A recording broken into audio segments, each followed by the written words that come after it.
There's a question I've been avoiding my whole life. What do I actually want? Not what would make everyone else comfortable, not what would prove I'm fine, not what would fix the past or make up for what I didn't get. What do I, this specific person, this specific history, this specific soul, what do I want? I'm Judi Bommarito. This is card 18, Setting Intentions, and I have no idea how to do this. When you grow up adapting to someone else's emotional reality, you get very good at molding yourself. My mother's mental illness meant I learned to want whatever would help stabilize the chaos. I wanted quiet. I wanted safety. I wanted her to be okay so I could finally breathe. Those aren't intentions. Those are survival responses. An intention is different. It's choosing a direction when you're no longer running from something. It's planting a seed for what you want to grow, rather than just pulling weeds. But here's what nobody tells you about setting intention after a childhood like ours. You have to know what you actually value to set intentions that matter. And if you spent your whole life valuing whatever kept the peace, you might not know what your own values are. So I started with what I knew I didn't want. I didn't want to spend my life managing other people's emotional weather. I didn't want to shrink myself anymore. I didn't want to be so good at disappearing that I forgot how to take up space. That was a start. But you can't set intentions based only on what you're moving away from.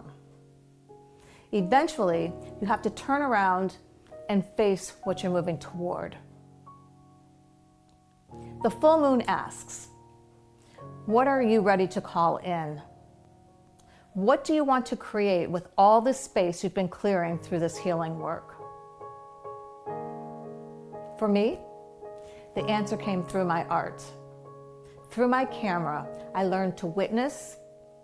I wanted to see difficult truths and make them beautiful. I wanted to honor what had been hidden and give it dignity and give it light. That intention to witness and honor truth through art, that gave me a compass. It helped me make decisions. Should I start this project? Does it align with witnessing truth? Should I stay in this relationship? Does it honor what's real, or does it require me to hide? Your intention won't look like mine. It shouldn't. But it needs to come from a place in you that knows what matters, not the place that's still trying to earn love or prove worth. Here's a practice that helped me distinguish between intentions that were truly mine and intentions I'd borrowed from others. I wrote down every should I could think of, every I should be more, or I should want, or I should have accomplished. All the voices that weren't mine. Then I wrote down the moments when I felt most alive. Not happy, alive. Sometimes those were painful moments. Sometimes they were moments of creating something. Sometimes there were moments of finally saying something true. The pattern in those moments, that's where your real intentions live. They don't live in the shoulds, they live in the aliveness. For me, it was always moments when I was witnessing something real, when I was creating from truth rather than from performance. That told me something about what I was meant to build my life around. Setting intentions in the mother phase of this healing journey isn't just about personal goals.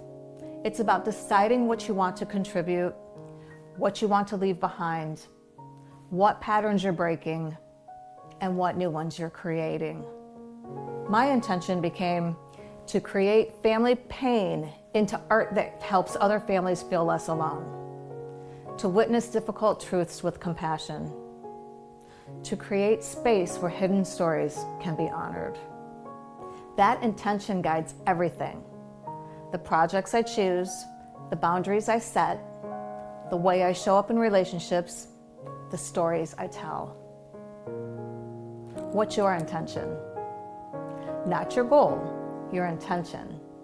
Goals are destinations. Intentions are directions.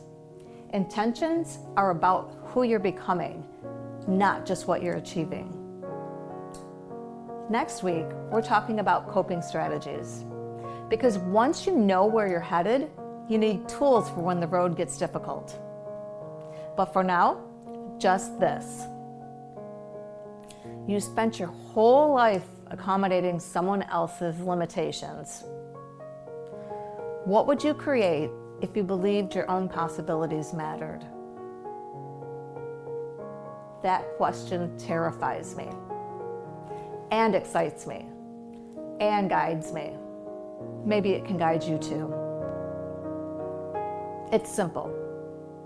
What are your shoulds? What are your moments of aliveness? What pattern connects them? What intention wants to emerge? Don't overthink it. Your body already knows. Your life has been whispering this answer to you in every moment you've truly felt yourself. Listen. For those of you joining me on this journey, I'll see you next week. Until then, take good care.